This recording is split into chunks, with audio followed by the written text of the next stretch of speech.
Wyatt Knight as Tommy Turner. In the chaotic world of Porky's, there had to be a leader, and that burden fell on the shoulders of Tommy Turner, played by Wyatt Knight. Tommy was the glue that held the gang together, the handsome, charismatic strategist with a mischievous glint in his eye. At just 25 years old, Wyatt Knight embodied the quintessential cool kid of the 1950s. He was the brave soul who led the charge against the film's villain, balancing the group's wild antics with a sense of justice and loyalty. His performance was not just about teen angst, it was the anchor of the film's narrative, helping to drive the movie to its staggering $100 million success. When Wyatt reprised the role in 2 sequels, it seemed as though Hollywood was his for the taking. However, the industry can be a cruel mistress. Following the immense highs of the trilogy, Wyatt found himself trapped in the very image that made him famous. The scripts that followed offered only minor roles in television shows like Family Ties and Murder, She Wrote, but the leading man status he seemed destined for began to slip away. He was a man caught in the shadow of his own youth, struggling to break free from the perception of being the perpetual teenager. Yet behind the scenes, Wyatt was far more than a stalled career.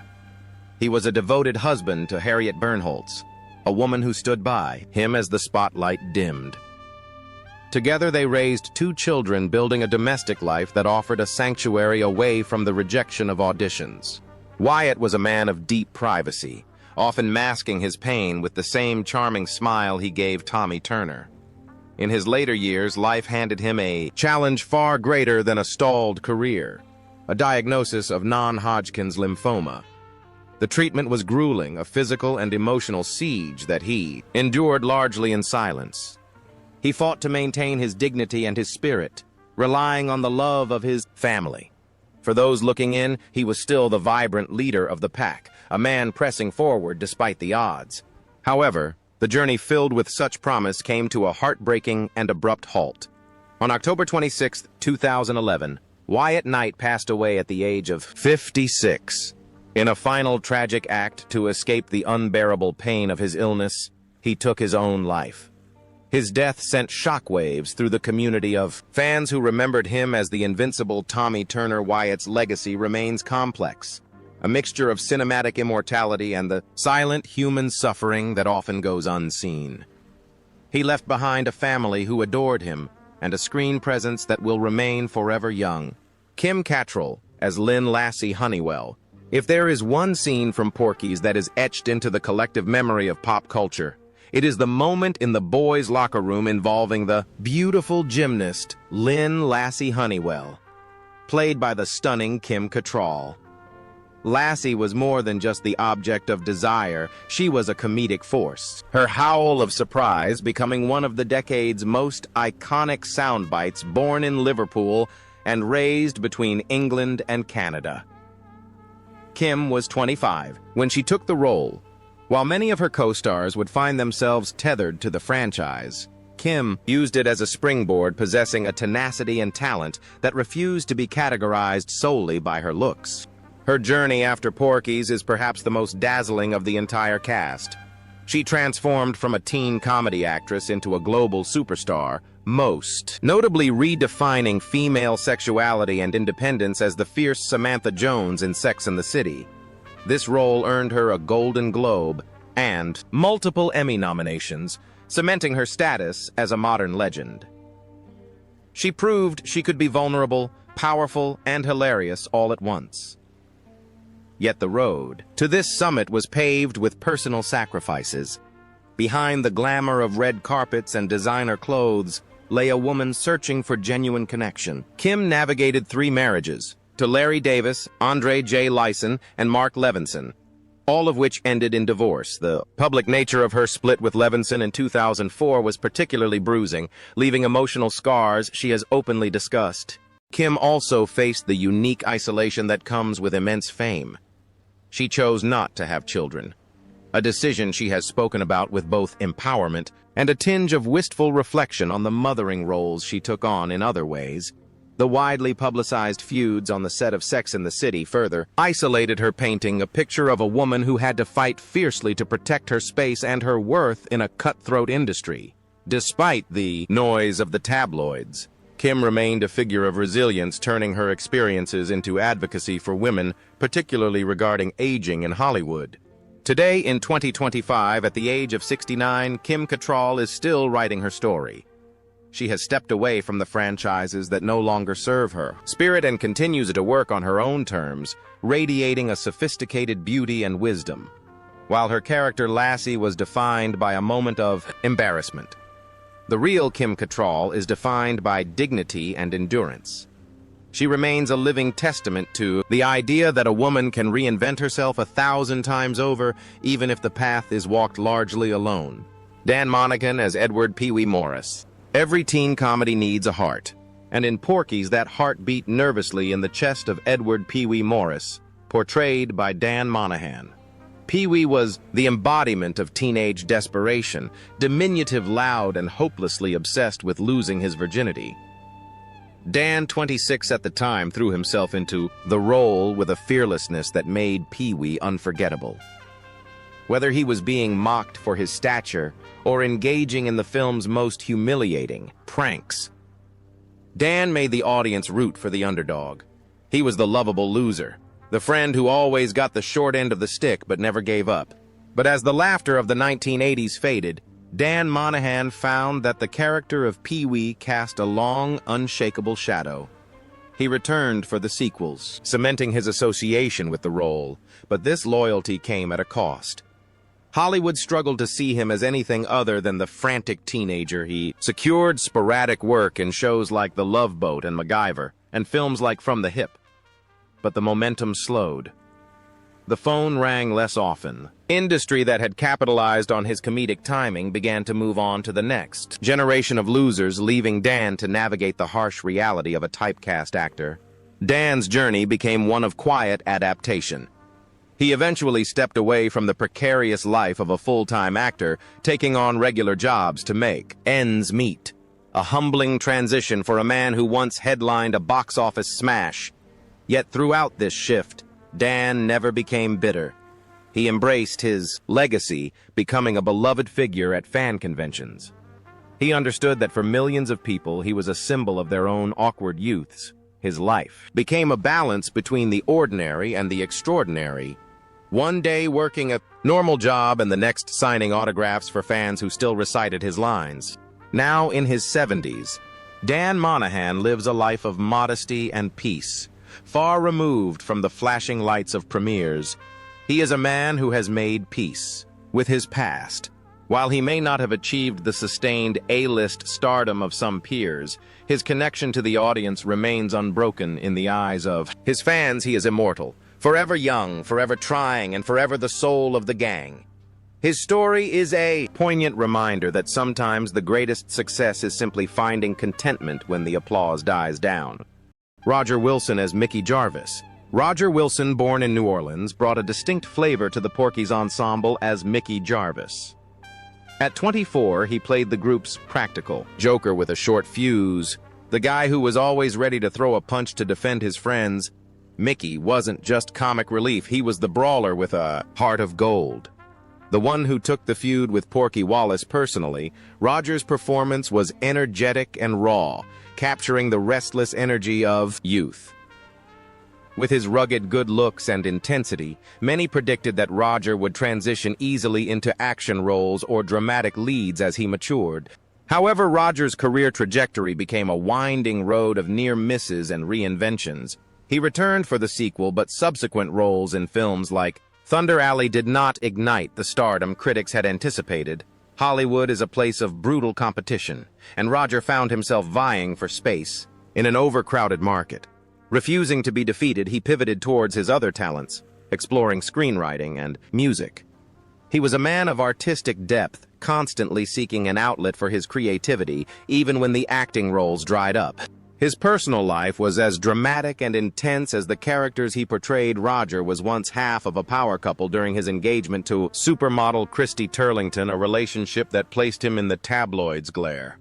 but it was a darker incident that defined much of his public narrative, a heavily publicized brawl with action star Jean-Claude Van Damme in a New York bar in 1988. The altercation resulted in legal battles and a damaged reputation overshadowing his artistic efforts. It was a chaotic period that seemed to mirror the impulsive nature of his character Mickey, but with real-world consequences that stung deeply. In 2025, approaching the age of 69, Roger Wilson leads a much quieter existence. The wild days of bar fights and high-profile romances have settled into a life of reflection. He continues to write and create, though largely out of the public eye.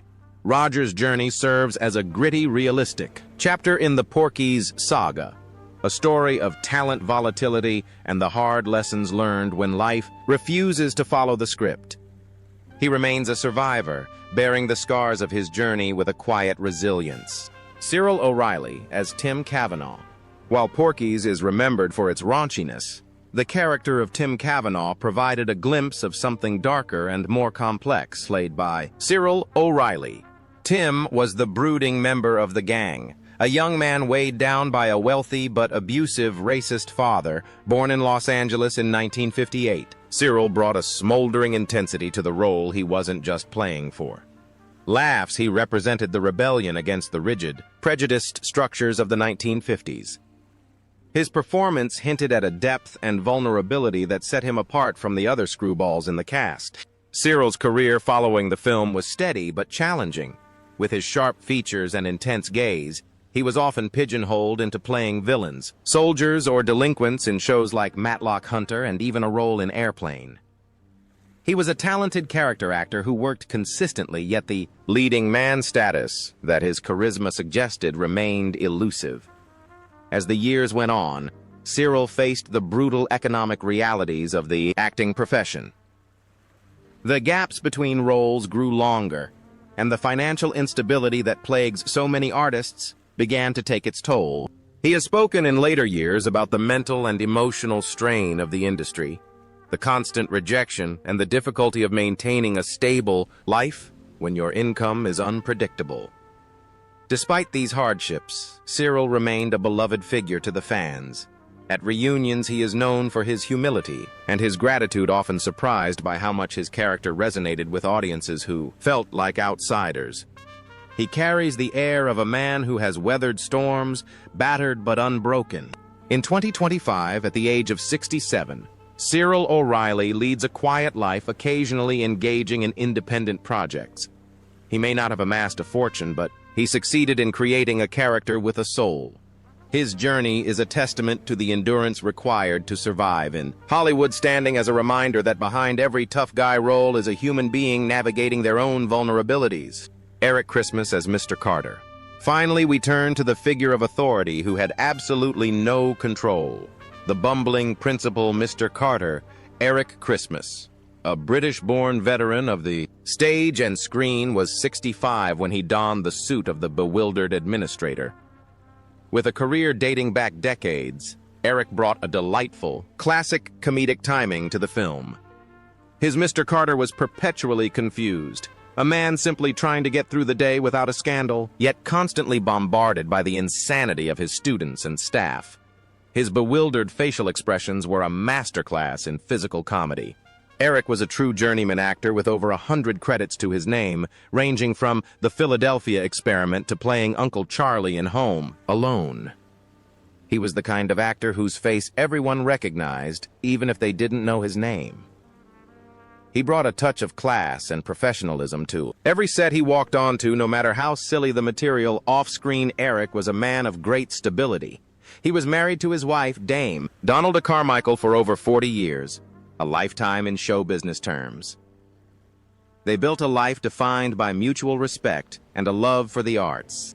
Eric worked well into his twilight years, his passion for performing never dimming.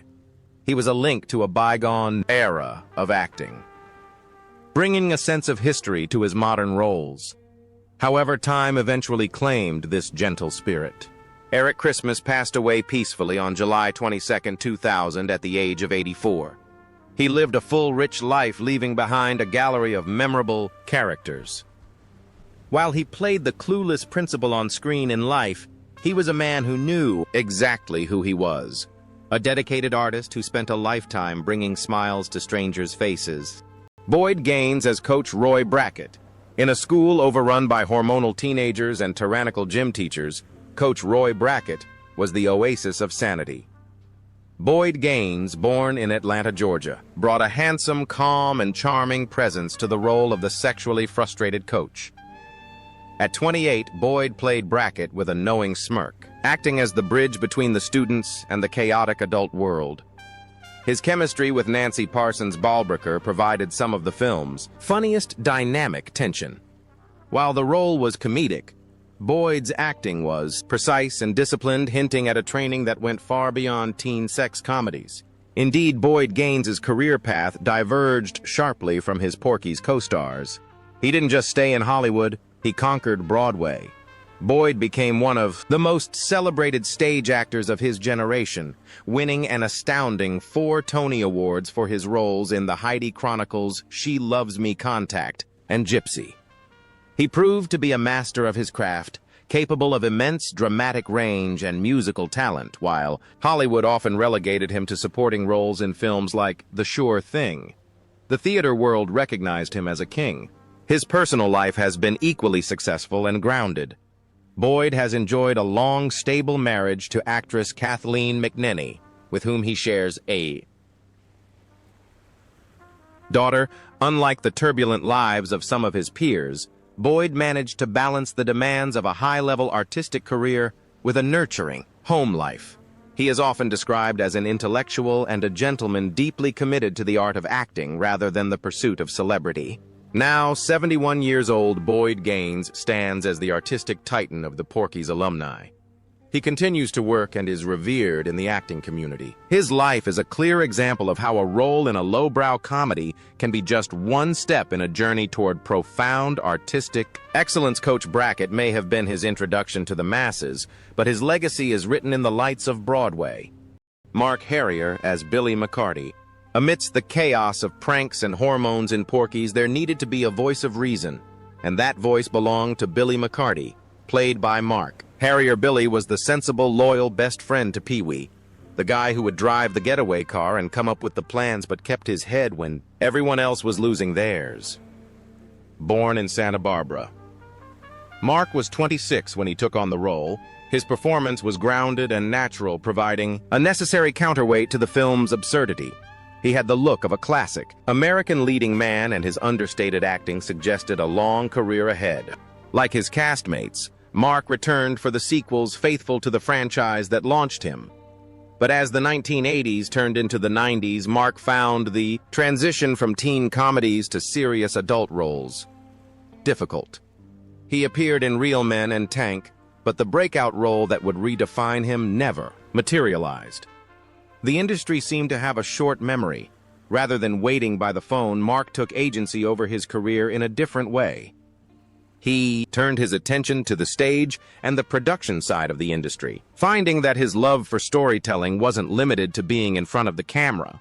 Mark's life became a testament to the working actor, the artist who persists not for fame, but for the love of the craft. He faced the silence of rejection with dignity, often speaking candidly at conventions about the feeling of being left behind by the blockbuster machine. Yet there is no bitterness in his narrative, only a shift in perspective. He found joy in smaller productions, in theater, and in the camaraderie of the acting community that exists away from the red carpets. Today, at 71, Mark Harrier enjoys a life that is creatively fulfilling and refreshingly normal. He is still active in the theater world, a space that respects experience and nuance over box office draw. His journey reflects the character of Billy. Perfectly steady, reliable, and intelligent, he may not have conquered Hollywood in the way he once dreamed, but he built a life of integrity, proving that there is immense dignity in simply doing the work you love. Chuck Mitchell as Porky Wallace. The titular antagonist of the film Porky Wallace was a character of pure sleaze and malice, a role that required an actor of imposing presence. Chuck Mitchell, a Connecticut native born in 1927, was the perfect man for the job. At 54, with his massive frame and gravelly voice, he turned Porky into a villain you loved to hate. He was the owner of the Swampside Strip Club, a symbol of the corrupt, dangerous adult world that the teenagers were trying to infiltrate. Mitchell's performance was menacing, yet charismatic, grounding the film's silliness with a genuine sense of threat.